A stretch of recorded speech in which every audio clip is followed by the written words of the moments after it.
Tapi sudah terlalu sering dunia Islam dianggap sebagai Timur Tengah, dan hanya itu. Tentu saja Islam bermula di Jazirah Arab dan menjadi kerajaan terbesar di wilayah itu dari Sungai Nil hingga Sungai Oxus, tetapi dengan mengidentikannya hanya pada wilayah ini, beberapa kisah paling berharga pun terabaikan. Di tempat-tempat terjatuh yang terjangkau Islamlah, seperti di Sub-Sahara Afrika, Tiongkok, dan Asia Tenggara, hubungan antar Islam di dunia dapat terlihat kompleksitasnya. Afrika Barat. Saat masuk ke Afrika Utara beberapa dekade setelah wafatnya Nabi, umumnya Islam dianut di daerah pantai Parsis seperti Romawi dan Bizantium sebelumnya.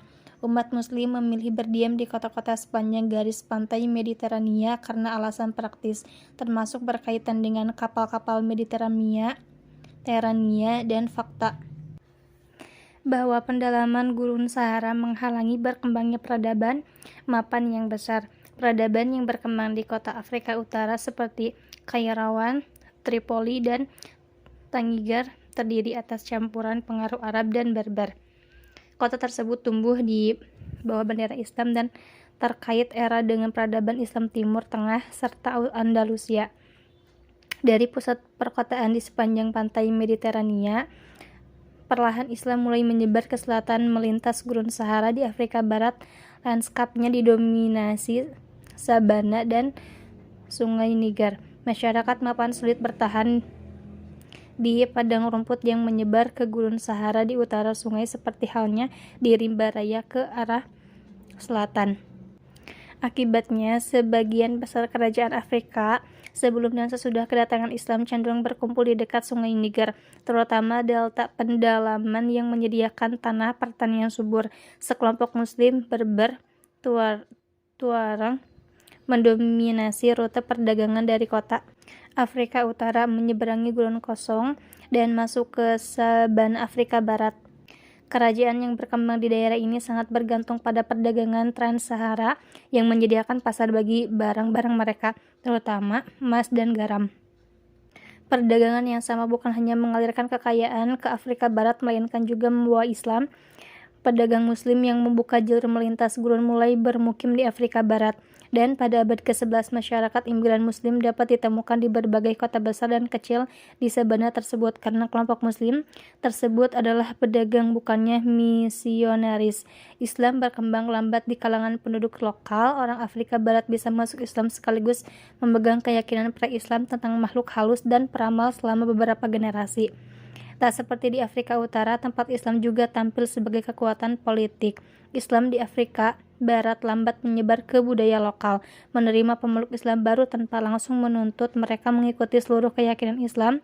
Satu-satunya mengecualikan itu gerakan Murabitun, yang mampu menaklukkan Afrika Barat selama 1 dekade pada abad ke-11. Tetapi sepertinya dampak gerakan ini tak berlangsung lama. Kerajaan Islam pribumi pertama di Afrika Barat adalah Mali. Kerajaan ini didirikan pada 1200-an oleh tokoh mistis Sundiata Keita, penguasa setengah Islam bagi masyarakat Madinka. Ia mendapat julukan Sang Raja Singa. Kabarnya ia diasingkan oleh seorang penguasa jahat mengumpulkan dukungan dari rakyat Madinka. Saat diasingkan, kemudian kembali untuk merebut tahtanya kembali dan menggelari diri Mansa, bahasa Mandika untuk raja segala raja. Detail cerita ini mungkin telah kabur setelah melewati beberapa generasi penceritaan lisan, tetapi yang pasti kerajaan yang didirikan Sundiata di Afrika Barat di wilayah dalam delta Niger segera tumbuh menjadi kerajaan terkaya dan terkuat masa itu.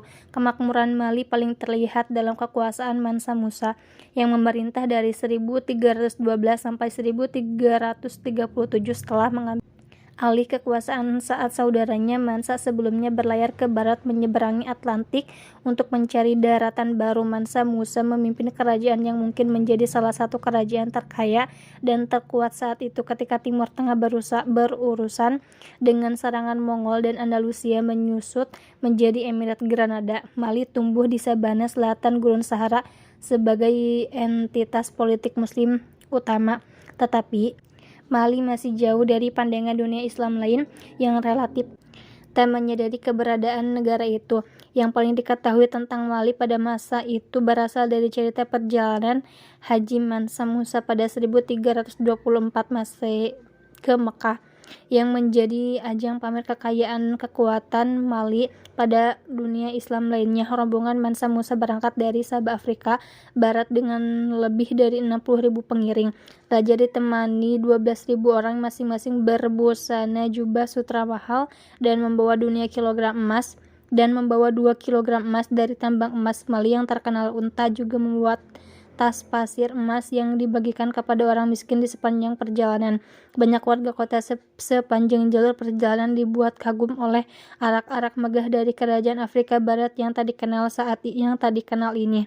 Saat tiba di Mesir, saat itu dipimpin dinasti Mamluk, Mansa Musa meninggalkan kesan mendalam bagi pejabat lokal. Mereka mencatat bahwa sang raja sangat soleh, tak pernah lupa sholat dan menguasai Quran. Di Mesir, kabarnya Musa memberikan banyak emas kepada penduduk kota sehingga inflasi tak terduga mengancam ekonomi. Saat mengunjungi Mesir 10 tahun setelahnya, mengalami pengelana bernama Ibnu Battuta mencatat perekonomian lokal sebelum pulih akibat banjir logam mulia itu.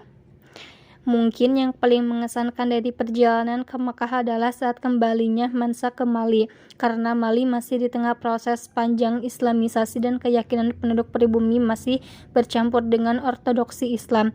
Musa menganggap perlunya pengetahuan agama yang lebih baik. Menggunakan kekayaan sebagai alat memajukan Mali, ia membayar sejumlah ulama, guru, dan seniman untuk menemaninya kembali ke Afrika Barat. Orang Arab, Persia, dan Andalusia datang ke Mali bersama Mansa Musa pada 1320-an untuk membantu masyarakat Afrika dengan pengaruh nyata dari dunia Islam lain. Selain itu, gelombang besar cendekiawan membantu melejitkan Mali ke garda terdepan ilmu pengetahuan. Setengah abad setelah malapetaka Mongol menghancurkan rumah hikmah Baghdad, pusat keilmuan baru bangkit di sabana Afrika Barat. Pusat keilmuan Mali adalah Timbuktu, sekitar 20 km di utara Sungai Niger. Timbuktu terletak di perbatasan Gurun Sahara dan menjadi tempat pemberhentian utama di sepanjang jalur perdagangan Trans-Sahara. Kota ini berada di bawah kekuasaan Mali selama pemerintahan Mansa Musa dan langsung merasakan manfaat dari kedatangan para ulama.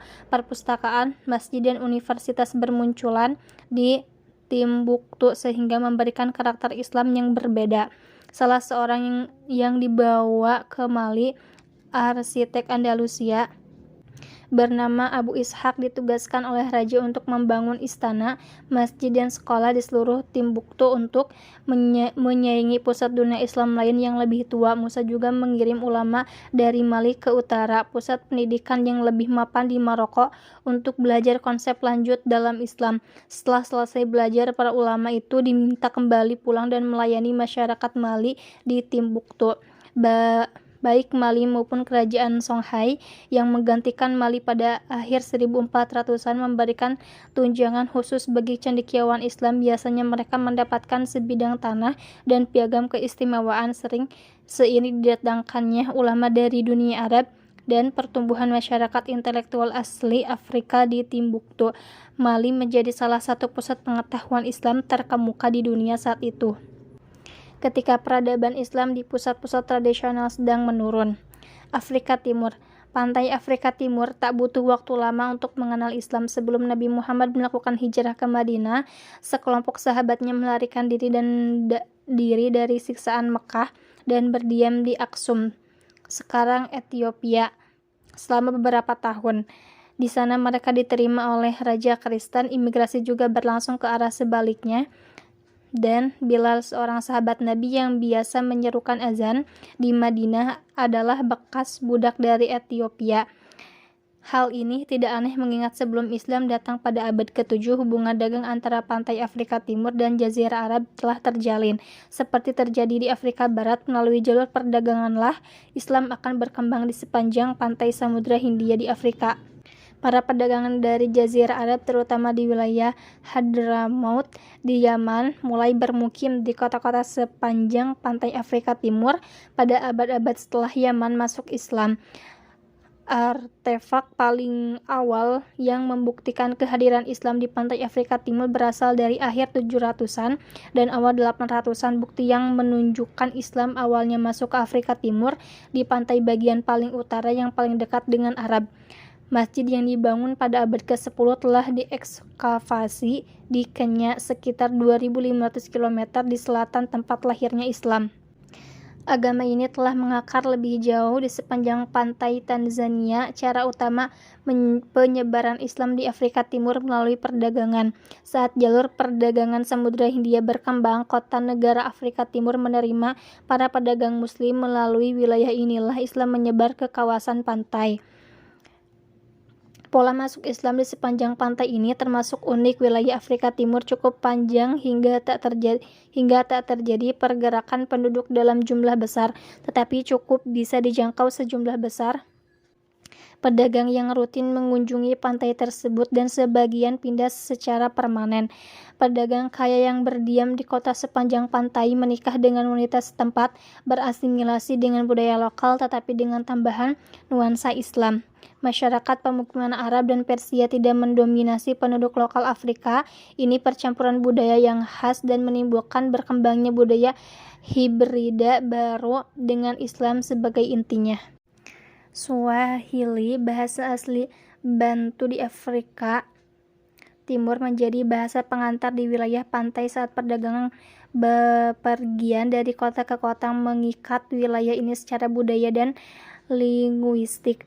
Dengan kedatangan pedagang Arab, Swahili meminjam banyak kata dari bahasa Arab, tetapi Swahili tetap menjadi bahasa asli Afrika. Dengan cara yang sama, orang Afrika di kota pelabuhan mengadopsi berbagai aspek budaya Persia dan Arab seperti yang terlihat di belahan dunia lain yang mengadopsi Islam. Kedatangan agama baru ini tak menghilangkan budaya dan tradisi sebelumnya. Saat penduduk lokal memeluk Islam, negara perdagangan umat Muslim berkembang di sepanjang pantai Swahili. Informasi paling dapat dipercaya datang dari Ibnu Battuta yang juga mengunjungi Afrika Barat pada abad ke-14. Menurut dia, kota negara di sepanjang pantai tidak hanya menjadi pusat perdagangan tetapi juga pusat keagamaan. Ibnu Battuta menyatakan Sultan Mogadishu, sekarang Somalia, bergantung pada penasihat keagamaan dalam masalah sehari-hari di kerajaannya. Di Kilwa dan Mombasa, ia mencatat tentang semangat keagamaan penduduknya dan masjid besar yang terpelihara di kota tersebut. Secara khusus, ia memuji Sultan Kilwa yang memberikan perlakuan khusus pada ulama dan keturunan Nabi serta secara teratur memberikan makan orang miskin. Selain kisah tentang karakter Islam di pantai Afrika Timur, penting diketahui asimilasi Islam dalam kehidupan orang Swahili. Islam tidak dipandang sebagai agama luar yang dipaksakan kepada orang Afrika oleh imigran Arab dan Persia. Islam dianggap sebagai agama pribumi Afrika. Kisah tentang Bilal sahabat Nabi dan kehadiran pengungsi Islam di Abyssinia itu penting bagi penduduk lokal karena membangkitkan rasa identitas yang sepenuhnya Islam sekaligus Afrika. Ada pengaruh budaya luar terutama dari Arab Selatan, Persia, dan India yang dibawa oleh para pedagang dari daerah tersebut, tetapi mirip dengan bagian lain di dunia Islam.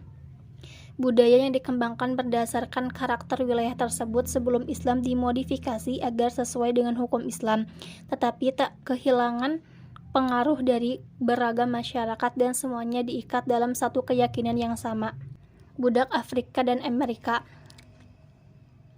Islamisasi Afrika akhirnya membawa penyebaran Islam menyeberangi Samudra Atlantik di Amerika Utara dan Selatan. Begitu kolonisasi Eropa di dunia baru dimulai dengan pelayaran Columbus menyeberangi Atlantik pada 1492. Berkembanglah kebutuhan mendesak akan tenaga kerja untuk membangun koloni Eropa di Amerika. Rencana awal dengan memperbudak penduduk asli Amerika ternyata gagal.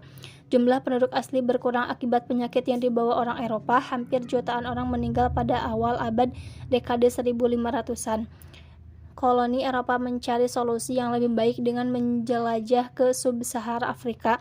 Kemudian penduduk kulit hitam dijadikan budak. Pedagang budak Eropa tiba di pantai sepanjang Afrika Barat untuk membeli ratusan budak. Mereka bekerja sama dengan raja Afrika lokal yang menangkap tawanan perang Afrika, lalu menjualnya kepada orang Eropa dengan bayaran senjata untuk menangkap lebih banyak lagi budak. Lingkaran setan ini menimbulkan kerusakan politik total di wilayah itu. Jumlah penduduk di wilayah luas Afrika Barat dan Tengah pun berkurang. Penduduknya dibawa paksa menyeberangi Atlantik dalam kondisi yang tak manusiawi untuk bekerja sebagai budak di dunia baru. Tentu saja kebanyakan orang Afrika hitam telah memeluk Islam menjelang 1500-an dan sejumlah besar budak yang dibawa ke Amerika itu adalah Muslim. Jumlah perkiraannya bervariasi, tetapi dari sekitar 15 sampai 20 juta orang Afrika yang dibawa ke Amerika melalui perdagangan budak, 3 sampai 6 juta mungkin Muslim. Pengalaman mereka di Amerika menjadi salah satu penghinaan dan penuduhan bagi kolonial Eropa. Biasanya tak ada hukuman yang mengatur cara memperlakukan budak sehingga pemilik bebas memukul, mengarasi, atau membunuh budaknya. Para budak umumnya bekerja di perkebunan di Karibia dan Amerika Selatan. Mereka cenderung tanpa perlindungan dan paksa bekerja lama. Pencabukan serta bentuk penyiksaan lain menjadi hukuman bagi budak yang tak mampu memenuhi harapan sang pemilik atau penentang perintah. Yang lebih mempermalukan, para budak biasanya hanya diberi satu setel kain kasar, baju compang-camping, atau bahkan dipaksa bekerja dengan telanjang. Ketika semua budak menderita di tangan pemiliknya yang menolak menganggap mereka setara, budak Muslim mengalami kesulitan tambahan. Berhenti bekerja untuk sholat 5 waktu hampir tak mungkin dan berangkat haji ke Mekah jelas-jelas tak masuk akal. Selain itu, tempat mempelajari Islam sangat sedikit. Beberapa budak yang telah menghafal Quran sebelum ditangkap mampu memperbaiki hafalan dan mengajarkan sebagian Quran kepada yang lain. Maka ketika generasi berlanjut dari abad ke-16 hingga ke-19, pemahaman Islam di kalangan budak Muslim perlahan surut. Usaha yang mengimpor Quran dari Eropa yang dibeli dengan uang dari kerja tambahan membantu memperlambat penurunan pengetahuan keislaman, tetapi ini bukan pengganti pusat pembelajaran Islam yang besar di Afrika Barat. Akan tetapi budak Afrika Muslim punya keuntungan yang tak diterima budak lain.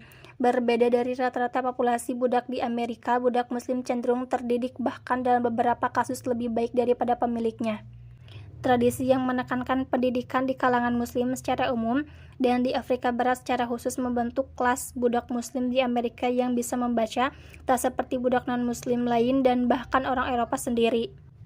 Dalam beberapa kejadian, tingkat pendidikan yang lebih tinggi memberikan kesempatan kepada budak Muslim untuk melakukan pekerjaan ringan seperti akuntansi dan manajemen perkebunan. Tetapi hal ini juga memberikan kemampuan untuk berorganisasi dan memimpin pemberontakan. Sebuah contoh menonjol terjadi di negara bagian Bahia, Brazil pada 1835. Ulama Muslim yang dibawa ke Brazil sebagai budak memanfaatkan pengetahuan dan posisi kepemimpinannya di kalangan Muslim yang cukup besar di Salvador untuk merencanakan pemberontakan melawan tuannya. Catatan yang ditulis dalam huruf Arab diedarkan di kalangan budak dengan memperinci rencana dan tujuannya. Pemberontakan yang melibatkan 300 budak ini berakhir dengan kegagalan setelah tentara Brazil secara brutal memadamkannya. Tetapi peristiwa ini benar-benar menambahkan rasa takut di kalangan orang Brazil terhadap budak Muslim, sehingga banyak budak Muslim dikirimkan kembali ke Afrika dengan harapan bisa menghindarkan pemberontakan pada masa depan. Berabad-abad perbudakan memberikan konsekuensi kepada budak Muslim di Amerika. Di sepanjang sejarah Islam, daerah-daerah yang jauh dari Jazirah Arab hampir selalu memiliki semacam hubungan intelektual atau ekonomi dengan tempat kelahiran dan wilayah pusat Islam. Akan tetapi bagi budak Muslim di Amerika sebelum zaman modern, tempat yang sangat jauh secara geografis dan intelektual dari dunia Islam pada akhirnya menyebabkan terjadinya disintegrasi masyarakat Muslim. Setiap generasi penerus mewarisi semakin sedikit pengetahuan dan praktik Islam asli dibanding budak generasi pertama. Di Amerika Serikat pada pertengahan 1800-an hampir tak ada Muslim yang memahami Islam, dan pada 1900-an hanya sedikit budak generasi ketiga yang dapat mengenang nenek moyang mereka melakukan ritual asing yang berbeda dengan ritual Kristen yang dilakukan sebagian besar masyarakat Afrika Amerika. Akan tetapi, kenangan tentang Islam di kalangan keturunan budak bangkit kembali pada abad ke-20. The Nation of Islam, kelompok agama sinkretis yang memadukan ritual dan keyakinan Kristen serta Islam, hadir sebagai organisasi religius rasial yang bertujuan memajukan masyarakat kulit hitam di Amerika. Menjelang 1960, bekas anggota Nation of Islam seperti Malcolm X dan Widi Muhammad memimpin ribuan orang Afrika Amerika keluar dari kelompok itu lalu kembali ke pemahaman yang lebih umum tentang Islam. Pemahaman yang lambat laun terhapus dalam kehidupan para pendahulu mereka. Tiongkok. Setelah mantapnya Islam pada 600-an dan 700-an di wilayah yang membentang dari Spanyol hingga India, berbagai budaya di luar batas-batas kerajaan Islam secara perlahan mengadopsi Islam dan akhirnya menjadi wilayah berpenduduk mayoritas Islam, contohnya Afrika Timur dan Barat, Asia Tengah, serta Asia Tenggara. Islam juga menyebar ke Tiongkok dalam waktu yang relatif sama, tetapi tak seperti wilayah lain, Tiongkok tak pernah sepenuhnya menerima Islam dan komunitas Muslim tetap menjadi minoritas. Kaum Muslim memainkan peran integral dalam sejarah Tiongkok selama berabad-abad. Asal mula Islam di Tiongkok dapat ditelusuri sejak masa Khalifah Utsman bin Affan. Dia mengirimkan sahabat yang masuk Islam sejak awal, Sa'ad bin Abi Waqqas, sebagai duta ke dinasti Tang sekitar 650 Masehi. Islam mampu mencapai timur jauh hanya beberapa dekade setelah Nabi Muhammad mengajarkan Islam pada 600-an. Akan tetapi baru pada 700-an kehadiran permanen Islam dirasakan di Tiongkok. Pada 750, tentara Islam diundang oleh pemerintah Tang untuk mengabdi di kemiliteran negeri Tirai Bambu. Sekelompok prajurit Islam pergi ke sana dan bergabung dalam struktur militer dan birokrasi pemerintahan Tiongkok. Mereka didorong untuk menikahi perempuan setempat dan menetap di sejumlah kota. Umumnya mereka mendapatkan pekerjaan dan hidup sejahtera di tengah masyarakat Tiongkok. Pekerjaan pemerintahan dan militer menjadi ceruk yang banyak diisi umat Muslim sampai sekarang. Muslim yang menekuni karir di bidang tersebut masih berkembang di sana, meskipun umat Muslim berperan sebagai pejabat eselon atas. Tetap ada penghalang antar Muslim di Tiongkok dengan masyarakat pribumi. Agama Timur yang populer di sana, yaitu Buddha dan Konfusius, menghadirkan dunia yang terpisah dari Islam. Jika Muslim di wilayah Kristen daerah barat dapat saling terhubung melalui kisah Ibrahim, Musa, dan Isa, tak ada kemewahan semacam ini bagi Muslim di Tiongkok. Dengan demikian, masyarakat Muslim cenderung berpisah dari masyarakat umum. Daerah kantong khusus berkembang sehingga Muslim tetap berpisah dari orang Tiongkok lainnya, tetapi wilayah ini juga menjadi portal pengetahuan Islam yang menghubungkan Muslim Tiongkok dengan saudara seiman di tanah Arab dan Persia. Melalui komunitas yang terisolasi di tengah kota Tiongkok, umat Muslim mampu mempertahankan identitas dan peribadatannya walaupun terpisah ribuan kilometer dari dunia Islam lain. Akan tetapi isolasi ini berakhir saat penaklukan Mongol pada abad ke-13. Kekaisaran Mongol yang luas juga mencakup daerah Asia Tengah dan Persia beserta Tiongkok. Penghancuran berbagai kota dan wilayah di Timur Tengah menyebabkan perpisahan penduduk secara besar-besaran. Karena kesatuan politik yang menghubungkan dunia Islam dengan masyarakat Muslim di Tiongkok, terbukalah jalan jalur antar dua wilayah tersebut. Selain itu, migrasi massal umat Muslim ke Tiongkok membuat jumlah pemeluk Islam di sana naik dengan pesat. Yang sama pentingnya adalah kebijakan Mongol untuk mengasimilasikan Muslim dalam budaya Tiongkok. Komunitas Muslim tak lagi hidup dalam wilayah kantong yang dikelilingi non-Muslim. Mereka malah didorong untuk mengambil peran publik lebih banyak dan secara khusus sangat berguna bagi administrator dalam Kekaisaran Mongol yang mencakup daerah Islam dari timur ke barat. Selama periode kekuasaan Mongol dan kemudian dinasti Ming, Muslim Tiongkok benar-benar terasimilasi dalam budaya lokal. Mereka tak dianggap sebagai orang asing lagi, tetapi warga negara Tiongkok dengan identitas sendiri. Hui sama saja dengan Han, grup etnis mayoritas Tiongkok hanya berada sebagai identitas keagamaan. Setelah akhirnya dianggap menjadi bagian masyarakat lokal sepenuhnya, setelah hidup di sana ratusan tahun dari generasi ke generasi, Muslim pada masa Ming mampu berasimilasi dengan budaya setempat. Mereka mengadopsi adat bahkan nama Tionghoa dengan tetap meneruskan tradisi mengabdi pada pemerintahan kerajaan sebagai pejabat publik dan pemimpin militer. Mungkin Muslim Tiongkok yang paling terkenal hingga saat ini adalah Zheng He Cheng-ho 1371-1433 yang menjadi salah satu penjajah terbesar. Ia seorang Hui dari wilayah Yunnan di selatan. Cheng-ho disukai pemerintahan Ming dan ditugasi memimpin armada kapal harta karun. Dengan memimpin ratusan kapal yang sebagian besar bisa sekaligus mengangkut ketiga kapal Columbus, ia bertanggung jawab untuk berdagang ke tempat-tempat yang jauh dan menjalin hubungan diplomatik dengan tempat tersebut. Pelayaran mencapai puluhan negara di seluruh Asia Timur Tengah dan Afrika, tetapi mungkin ia paling dikenang di Asia Tenggara, tempat ia dianggap sebagai tokoh yang membantu penyebaran Islam di Kepulauan Melayu. Masjid-masjid di wilayah itu diberi nama Cheng Ho. Akan tetapi, Cheng Ho mampu menjadikan dirinya sebagai tokoh terhormat Islam. Orang Tionghoa non-Muslim menghormatinya sebagai salah satu penjelajah terbesar mereka. Cheng Ho adalah simbol berbentuk Islam di Tiongkok. Tionghoa asli tetapi juga Muslim sejati tanpa ada kontradiksi di antara kedua identitas tersebut. India. Setelah ekspedisi Muhammad bin Qasim ke lembah Sungai Indus awal 700-an, Islam tak mampu lebih jauh secara politik ke anak benua India. Sebuah tempat didirikan di Sind, tetapi karena jauh dari ibu kota Islam di Damaskus. Kemudian Baghdad, ekspedisi militer lebih lanjut tak dapat dijalankan dan mungkin karena finansial tak bisa dipertahankan. Kehadiran bangsa Turki di dunia Islam mendorong kekuatan Islam lebih jauh ke India.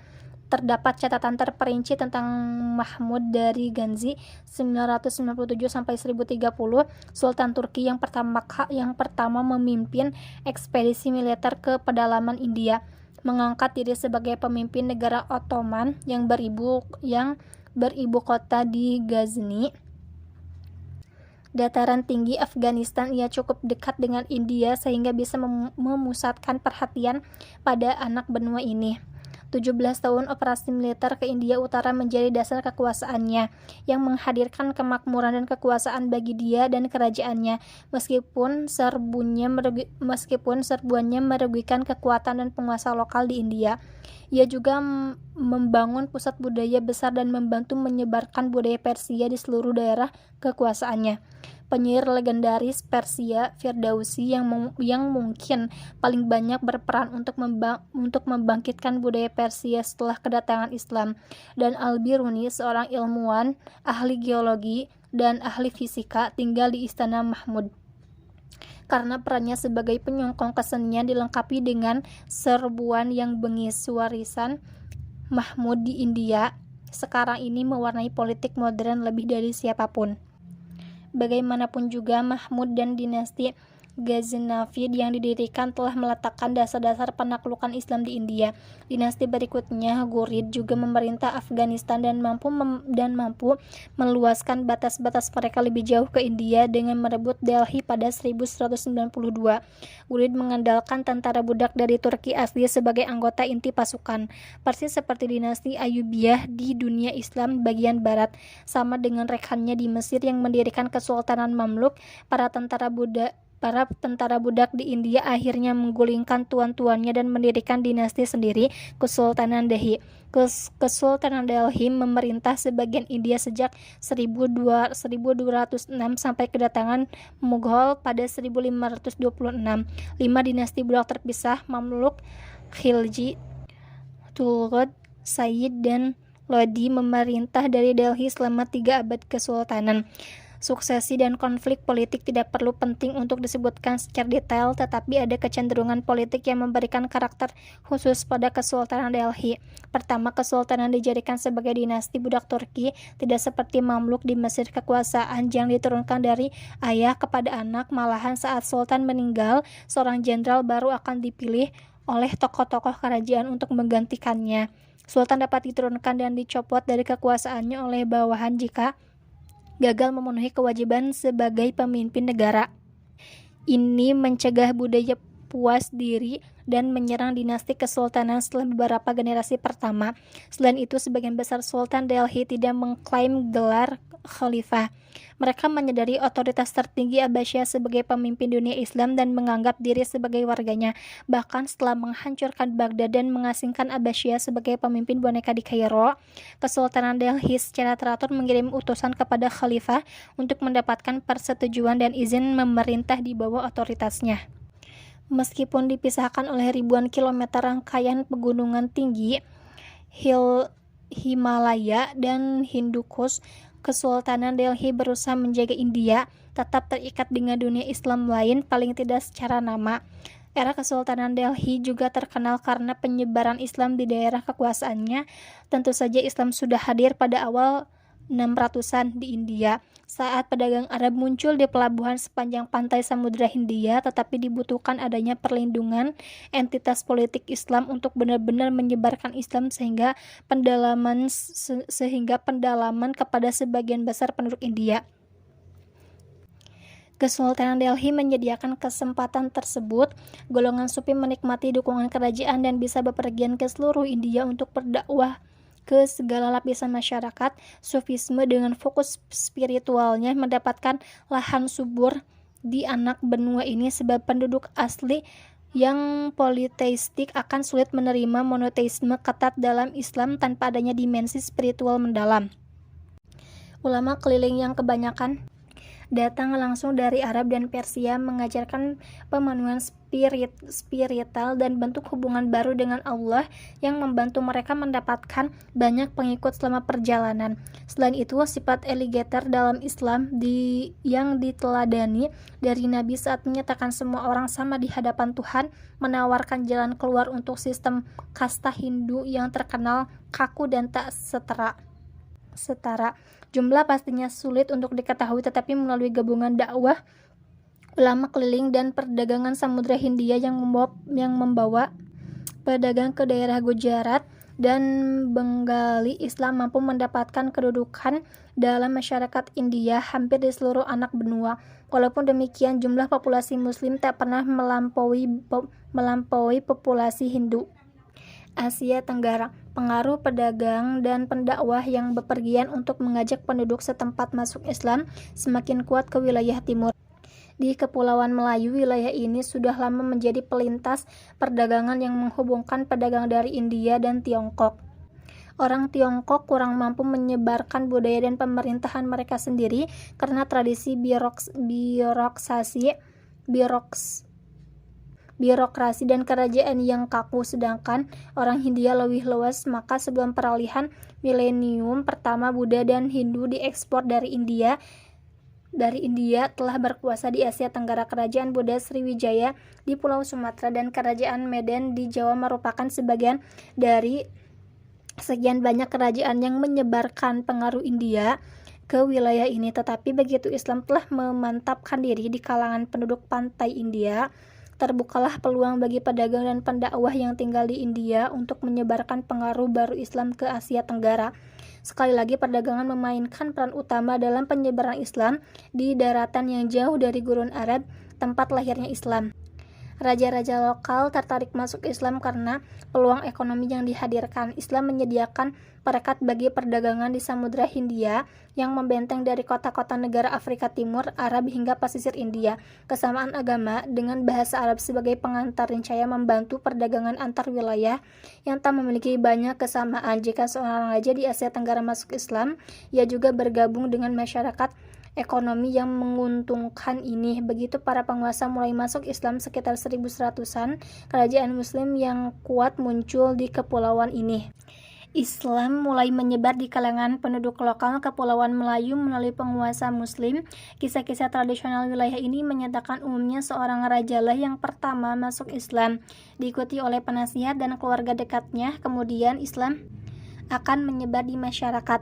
Rata-rata ini mungkin menyediakan kesempatan bagi para pendakwah yang banyak diantaranya mengajarkan Islam melalui Sufisme, datang dan menyebarkan Islam kepada penduduk lewat cara yang sama dengan Kesultanan Delhi.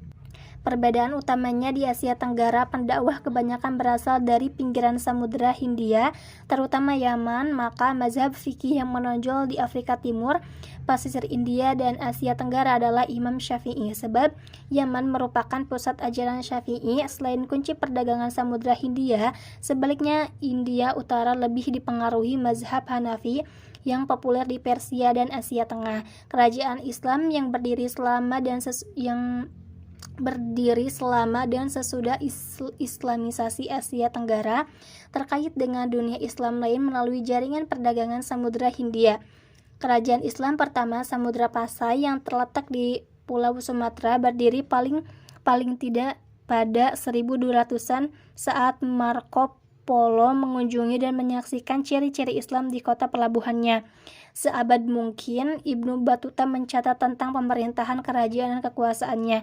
Dari Pasai, Islam menyebar ke timur hingga kerajaan Melaka yang berdiri di sekitar 1400 Masehi, terletak di selat yang dilalui hampir seluruh pelayaran India dan Tiongkok.